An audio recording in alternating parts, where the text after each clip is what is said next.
Let's see this later. Yeah. What is SVM? Support vector machine or support vector classifier is a supervised machine learning algorithm used for both classification and regression. What is the main objective of our SVM? It will be able to provide a optimal hyperplane. Optimal hyperplane. So what is a hyperplane? So this is the term you need to know. Optimal hyperplane or just a hyperplane. So this hyperplane is otherwise called as decision boundary. Decision boundary. So now you please relate all these terms here. I am saying it is a classifier and we are talking about decision boundary. So whenever we classify two things, whenever we classify two classes, there must be a boundary.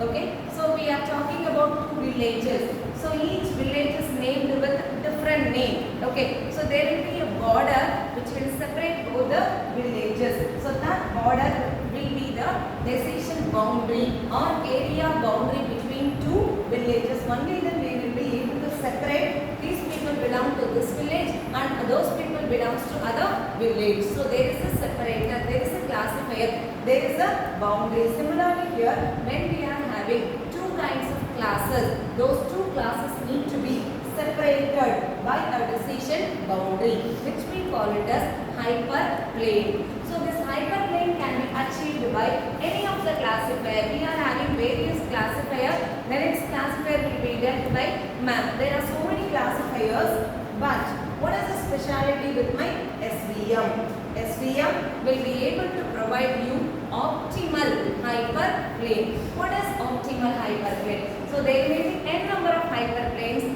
in which is giving a perfect decision boundary, which we call it as optimal hyperplane. So how it is going to give you optimal hyperplane? So before to that, we need to know few more things about it. A hyperplane is otherwise called as decision boundary that separate different classes, and you can represent your data set by one-dimensional representation or 2D or 3D or it can be ELD. Suppose you are going to say something like living being and non-living being. Living being and non-living being. I am giving one decision boundary here. Living being will be able to move from one place to another place. Non-living being will not be able to move from one place to another place. So I am giving only one separator. I am not talking about anything else. Just by having only one identification and separating both of them. So that could be represented by one-dimensional data. Suppose I am going to differentiate. I am going to compare two boys who is taller. Okay. So there I am taller as well as height as well as weight I want to check. So there I am using two kinds of features, two kinds of measurements, two kinds of metrics that needs to be represented by a two-dimensional representation.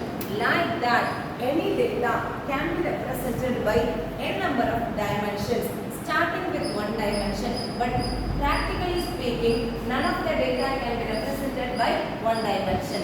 That is for understanding purpose, for simplicity purpose alone, we can take 1D data, 2D data, 3D data. But practically speaking, the data will be represented by n dimensions only. Okay, so what you need to understand here is, if the data is represented by one dimension, a dot will be the hyperplane. A dot will be the hyperplane. Suppose my data is represented as one dimension. Okay, so here let us assume this is all boys.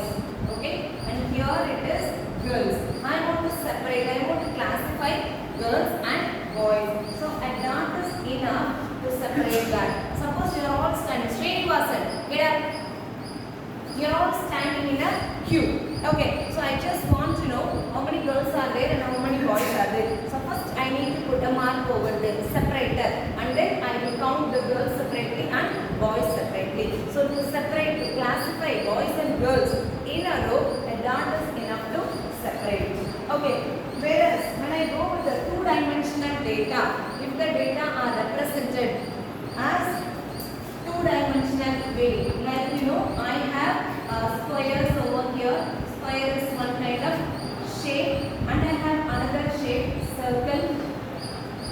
Okay, so here these two classes of data are represented by two dimensions. It may be about one is height and other one is weight, or it could be of anything. It could be of anything. Okay, through which I have represented two classes of data, which is being represented by two dimensions. Okay, so this will be separated by a line. A straight line is used to classify two-dimensional data. Clear? If the data is represented by one dimension, a point will be the hyperplane. If the data is represented by two dimensions, a line will be the classifier. If the data is represented by three dimensions, a plane will be the classifier or the hyperplane. Okay? So like that it goes on increases. If it is more than three dimensions, everything are called as hyperplane. Why? Even for 1D, 2D, everything I will be using a common term, hyperplane. Do you have any guess? Everything are called a hyperplane. Though it has been classified by a dot or a straight line, all decision boundaries are called hyperplane only. What could be the reason? I hinted that in my introduction itself. What could be the reason why all decision boundaries are called hyperplane only? Because 1D or 2D is not applicable practically. In the real time or practical applications, our data could be represented by only n dimensions, more dimensions only. That is the reason all decision boundaries and hyperplanes are called only hyperplane. We don't use just a dot or straight line. Then why are we learning all these things? We need to understand. Once we understand the smaller level only, we will be able to understand for n dimensions. Clear now? Shall we proceed? Yeah. Here one more very important term you need to understand. It is margin. Margin. So margin is the distance between the hyperplane and the nearest data points from each class. So here I have taken two classes of data. What is margin here? So I have one data point. I have another data point. So this is called margin. This is called margin. So the entire thing is called the marginal space, and this is negative margin, and this is positive margin. So both together is called the marginal space. The distance between the hyperplane and the nearest data points from each class is called margin. So this is one margin, this is another margin. Together is called as margin or marginal space. Clear? And this margin only is going to decide which is going to be an optimal hyperplane. Because here margin is the one which will be deciding the optimal hyperplane. There may be n number of hyperplanes, out of which is the optimal hyperplane will be decided or it will be supported by margin. Okay? And the points which are utilized to draw margin along with my hyperplane is called support vector. Support vector. Clear? So what are all the things we just learned now?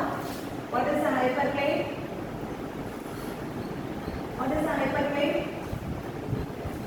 What is a hyperplane? Hyperplane is a decision boundary who classifies two classes. Who classifies or separates two classes. So whatever I told theoretically I have shown here. First one is one-dimensional data. You have a triangle and you have a square. It is all represented as one dimension, which is separated by a dot. A dot looks like a circle. Okay. So the second thing is a 2D representation where you have one class of data over here, other class of data over here that is being separated by a straight line. Whereas there is third axis also.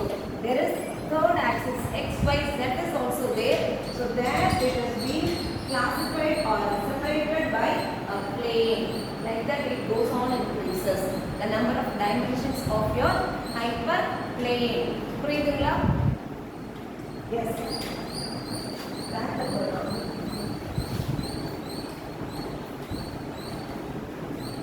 Yeah. So types of support. Types of support vector machine. There are two types here: linear SVM and non-linear SVM. What is the linear SVM? If your data is separable by a straight line, we call it as a linearly separable data, and the SVM which is used for that is called linear SVM. Try to understand. If the class, see here, one category is over here, other one is here, I am able to easily separate it by a straight line, which we call it as linearly separable data, and the SVM which is used to separate these two classes is called linear SVM. Then what is a non-linear SVM? Suppose I go with this 1D itself. Okay, so I have like this: boy, boy, girl, girl, girl, again boy, girl, boy, girl. This is how I have a data. How do I separate this? Is there any point to separate this? I need to apply some other logic. I need to go with something else.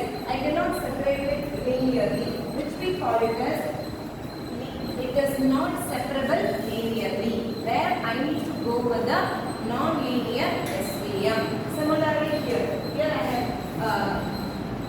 a data like this. Suppose you have a data.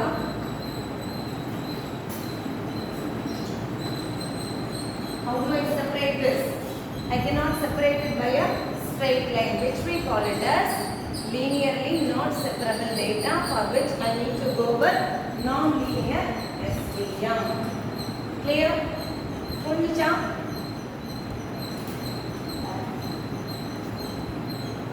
Yes. So here is the formal definition with the diagram.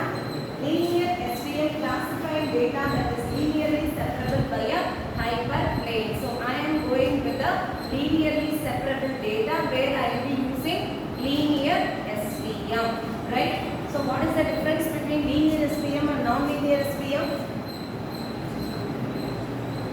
Linear SVM is applicable on the data which are linearly separable, which can be separated by a straight line. For the other case, I cannot go with the linear SVM, so I need to go with non-linear SVM. Clear? Yes. Now look at this diagram, and I have taken two classes of data which is being represented by two dimensions, x-axis and y-axis. Here it is named as x1 and x2. It's fine? Yes. Now I have one class of data which is being represented by blue color circle, and other class of data is represented by orange color plus. Okay, two classes of data which we are going to separate. As we all know, there will be a decision boundary which will be separating both the classes. As of now, we know only that much. Okay, so with that, if I go with the classification, this line is separating both the classes. Forget about these two lines. This line alone, if you see also, it separates both of them. It is a classifier only. It is a classifier. Similarly, when I look at this line, this also separates both the classes. That also is called a classifier only. And similarly, this also separating both of them. All the three are classifiers only. All the three are hyperplane only. But here the important thing is whether they are all optimal hyperplane. Hyperplane is possible by any classifier. Okay, but here the SVM is going to give me optimal hyperplane. That is what I am going to get it from this. So same diagram only. Okay, so we have so many hyperplanes over here. So here I have drawn another hyperplane. This dotted lines, I have assumed it as hyperplane. So to identify or to announce this as an optimal hyperplane, I need to draw another two lines along with the closest data point of both the classes. I need to draw another lines. See here, one line I am drawing along with this beta. Similarly, I am drawing another hyperplane, line, dotted line, which is going via these data points. What is the meaning of this? What do you understand from this diagram? I need to draw a line along with the hyperplane which should be very close to the data point of both the classes. So on the right side I have one line, left side I have another line. Okay, so right side I can say it is a positive line, left side I can say it is a negative line. Okay, right side it is for one class, left side it is for another class. However you want, you can understand. But ultimately what you need to understand is, first you are tentatively drawing one hyperplane. After that you are drawing another line which goes closest to the data point of one class, similarly closest to the data point of another class. Okay, so these lines we call them as marginal lines. Marginal lines. So it can cross this, or it can touch this, or it can go very close to that. However you want, you can. Okay, and you have to follow a condition here. The distance between this hyperplane and this origin, let us assume it is some A. Similarly, this hyperplane and this origin, let us assume this distance is B. A should be equal to B. In such a way you have to draw these two marginal lines. So what are all the things we have done? Hyperplane tentatively we have drawn. Number 2, we have drawn one marginal line towards the left side class. Okay, and one towards the right side class. And the distance between the hyperplane and this marginal line should be same as the distance between this hyperplane and this marginal line. Okay, and third thing what you are supposed to see is, you have to measure this marginal space, distance between both the marginal line. Okay, it should be always maximum. How do I compare this, or how can I say it is a maximum? That is where you need to think with all other hyperplanes. First I have assumed this.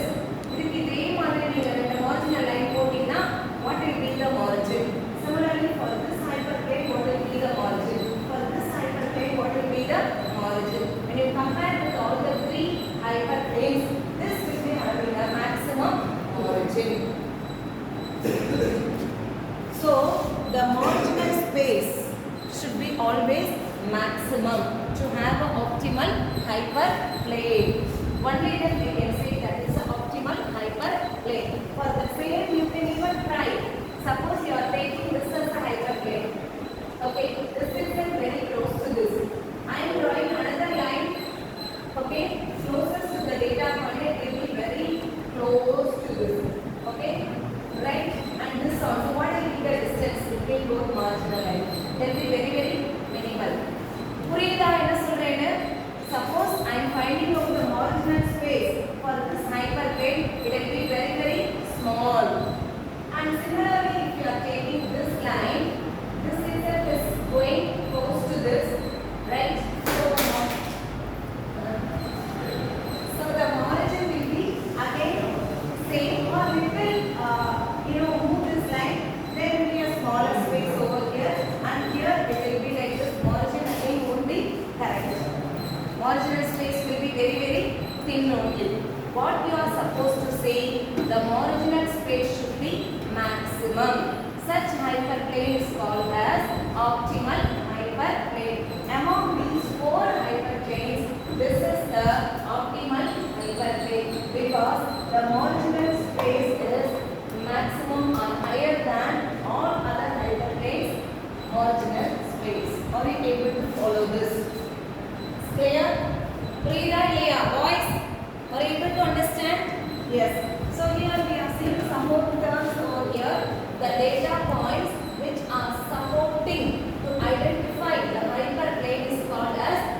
positive margin and negative margin, positive hyperplane and negative hyperplane.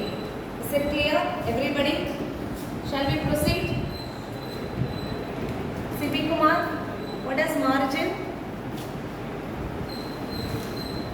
With respect to SVM? Distance between the hyperplane and the data points.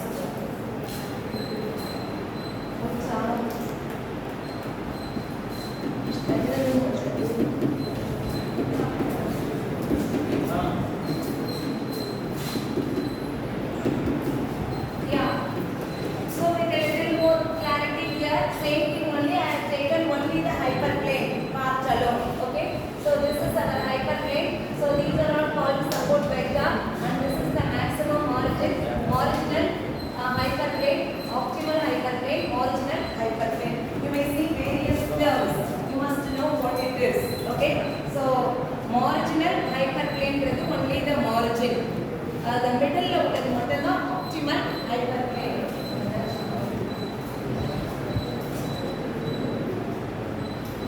Okay. So here is an example for you. So the default SVM is called or is having hard margin. We say that default linear SVM is hard margin SVM. What is the hard margin SVM? We will see with an example. Yes. So here are two classes of data, Tom and Jerry or cat and mouse, however you want to take it. Okay? Yes, I am going to classify these two animals. Okay? So I have identified this is my hyperplane by using these two marginal lines. Okay? So what my hard margin says is none of the data point can come in between the marginal space. Cannot come on the margin, cannot come on the hyperplane, or it cannot fall in between the marginal space. Please try to understand. My hard margin says that none of the data points of the class can fall in between the marginal space. So two margins I am having, and I am having a hyperplane. So like the road it shows, right? And none of the data can fall. None of the data points can come. If at all it comes, it is a wrong. Okay, so suppose when I am training itself, I am getting another data which is falling after that marginal, left marginal line. I have to adjust my hyperplane accordingly. That is my hard margin rule. Okay, so I cannot violate the rule. Now, if I don't violate the rule, what is the problem I am facing? Let us see. What has happened there? There is a fourth data has come. What is the data? Cat or mouse? Mouse. So fourth mouse has come. According to my hyperplane, where it is falling, it is in the marginal space. Am I right?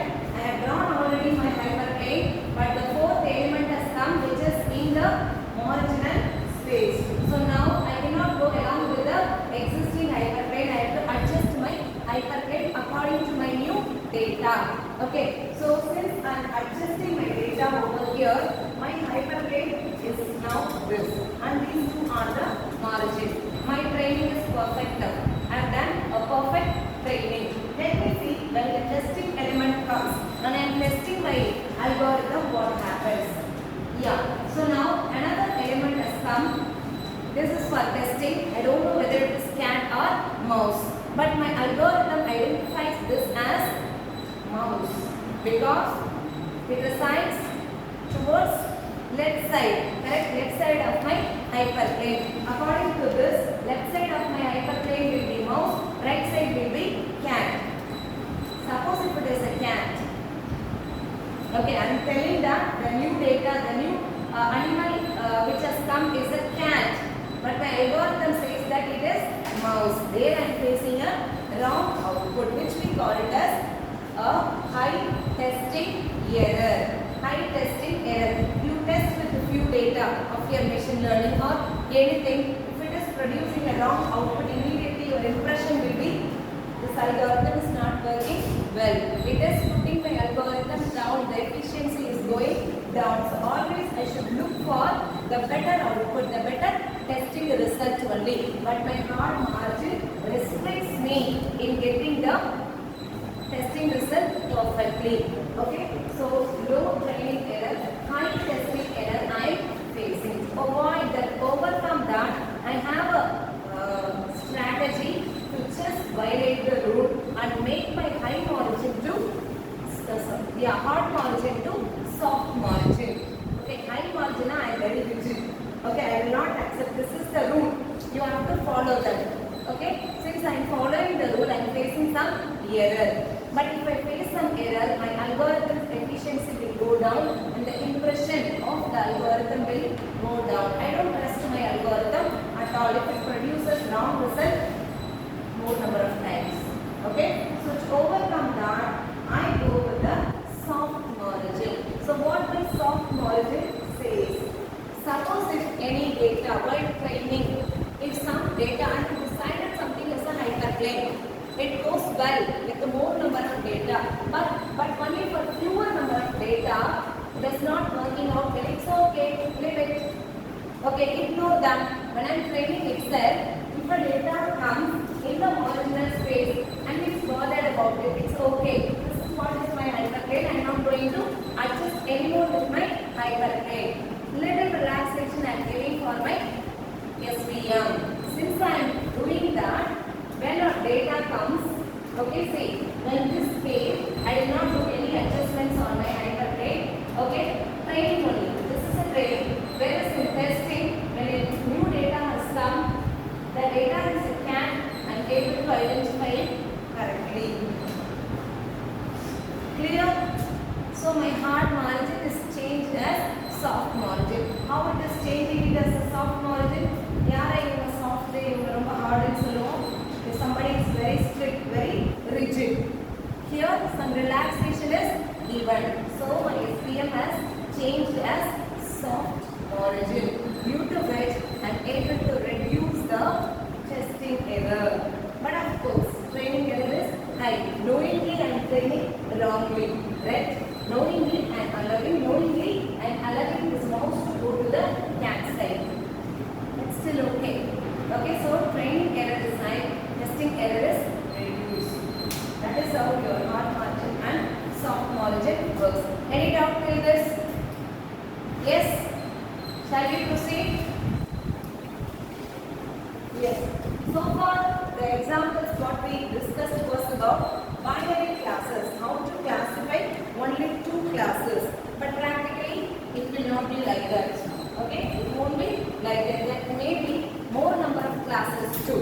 More number of classes also will be available. If that is the case, how I am going to apply my SVM? There are two ways to apply SVM on a non-binary classes of data.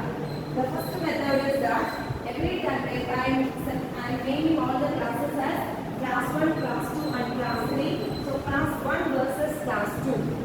Class 1 versus class 3. Class 2 versus class 3. It is exactly like when you are comparing two numbers. You want to find biggest among two numbers. It is very easy. When A is greater than B, I can say A is bigger or B is bigger. But when three numbers come, how do we make the comparison? If A is greater than B and A is greater than C, then only I can say A is bigger. Same way I am doing. One is compared with 2, one is compared with 3.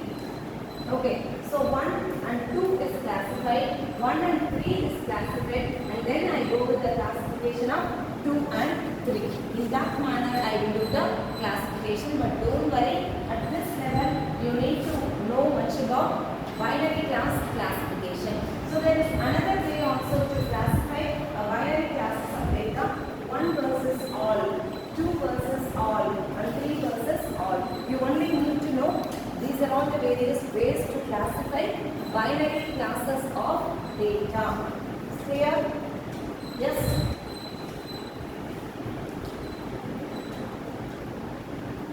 We are coming to the finding out the hyperplane. How do I calculate? Because everything is in the form of a mathematics only, right? How we are establishing or finding out the hyperplane among two using mathematical computations only. Okay, so we use the formula w to the power t into xi. W to the power t x only is for the hyperplane. Why the t? W is taken from the line, axis line, and since your hyperplane will be most of the time transpose of the axis line, we take w to the power t into xi plus b, which is greater than or equal to 1 and y is equal to 1. What do you understand from that? If it is a positive hyperplane, it will be always greater than 1. If it is a negative hyperplane, it will be always less than or equal to minus 1. Okay? If it is on the same axis, it will be equal to 0. So, yeah, distance from the hyperplane, we are finding out the origin from the hyperplane. The formula for that is r is equal to y into w to the power t into x. Please note down this. W to the power t into x plus b divided by mod w, and the origin is r is equal to 2 by mod w.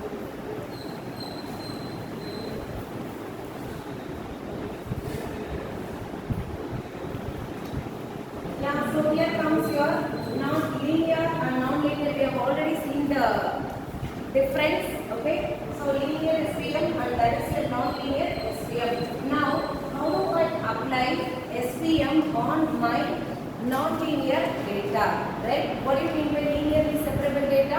I can separate two classes of data easily by a straight line. If I am not able to separate two classes of data by a straight line, then I need to go with the non-linear SVM. So see the example. So in between, so this can be separated easily by a straight line, whereas that cannot be. Then how do I apply my SVM? That is where I require a transformation. Okay, I'll be transforming my non-linear data to a linear data using something called kernel trick. Kernel trick. So this kernel trick uses various kernel functions to transform non-linear data to a linear data. Once the data has become a linear data, it is easy for me to apply my SVM. Okay, so my SVM will be having a function, additional function, which we call it as kernel function. Kernel function. So this kernel function will transform non-linear data to linear data, and then the second half of non-linear SVM will be linear SVM itself. So linear SVM plus kernel function is called as non-linear SVM. So my kernel function will transform non-linear data to a linear data. Once the data has become a linear data, I can apply my linear SVM. Clear? So kernel trick is used to learn a linear classifier to classify a non-linear data set. What it does? Transforming data into a higher dimensions to find a linear separation. How the transformation is taken place? Always when you are having a one-dimensional data, this will be transformed as two-dimensional data. When you are having data as two-dimensional data, this will be transformed as a three-dimensional data in such a way, higher dimensions it will take, and then only I can apply linear SVM. Okay, I'll show you an example. Yeah, there are various kernels available: polynomial kernel, radial basis function, sigmoid kernel, used for the transformation of non-linear to linear. So look at this example. This is only part of this.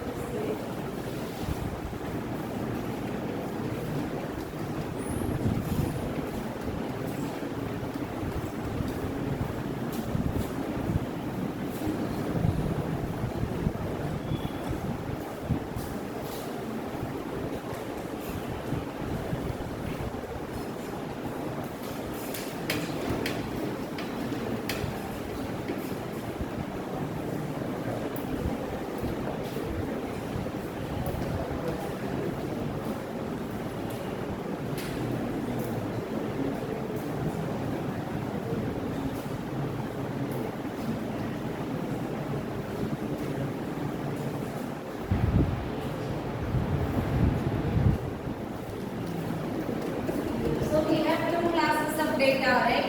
Sampath, Sivaraman. So here we have two classes of beta. Okay. Will I be able to separate both the classes by a straight line like that example? It's not possible, right? So I can use only this kind of thing to separate it. But how do I measure this? So that is where I require a transformation. Okay. So it is being represented by 2D. I need to go with another axis to represent it as a 3D. Okay. So then for the transformation I can use any function. So for this I am going to use a very simple function like z. I am introducing the third axis z, which is equal to x square plus y square. X square plus y square. Okay, I am increasing the dimensions of this. So when I increase, so how my data will become? So I am squaring x square. Squaring of x and squaring of y, and add both of them will take a third dimension. Okay, using 3 dimensions I am going to represent this. So all my this circle part will be here. 7, and all the triangles will be like this. The below portions will come up. The square value will be spreaded this side and this side. Okay, so all will be coming like this. Now I can go to the separator who will be separating both the classes. It can be video. Exactly in the middle. So this will be the classifier. Okay, so I am introducing a third dimension using which I am transforming this to this so that I will be able to apply my linear SVM. Okay, I can take 1D to 2D also. 1 dimension to 2 dimension. Suppose B, B, B, G, G, G, again B, B. Okay, so for my easy representation, dimension 0, 1, 2, 3, minus 1, minus 2, minus 3. I am taking another example. Okay, so this cannot be separated linearly because I cannot use any straight line to separate them. I need to go with the transformation from non-linear to linear. So transformation means I have to go with the higher dimension. This is 1 dimension. So for this I need to go with the 2 dimension. I need to go with 2 dimensions. Okay, so for the 2 dimension conversion, I am just going with the squaring of the values. Squaring of the values. So 0, 1, like x axis will be as it is. Y axis, yeah, you will. Here, since I am going to square, it will be a higher value only. So I go with only squaring values. Okay, 1, 4, 9, 16, 25, and so on. Okay, because I am going to apply y is equal to x square. Y is equal to x square. So now 0 will be here itself. 1 will be 1. 2 square will be 4. 3 square will be 9. Okay, similarly here it will be 1, 4, 9. Okay, so I am just making this as a curve. I am making this as a curve. Okay, so now I can go with the line. Okay, so which will be able to separate. Yeah, so I can use a straight line to separate both sides the pocket. Okay, but this is how you need to do it. So this I have used a very simple function, but for the practical applications we don't use this type of functions. Okay, so we will be using various functions as your radial basis function, polynomial function, sigmoid functions. Using those kernel functions, we transform non-linear to linear and then use a linear SVM to separate. Clear?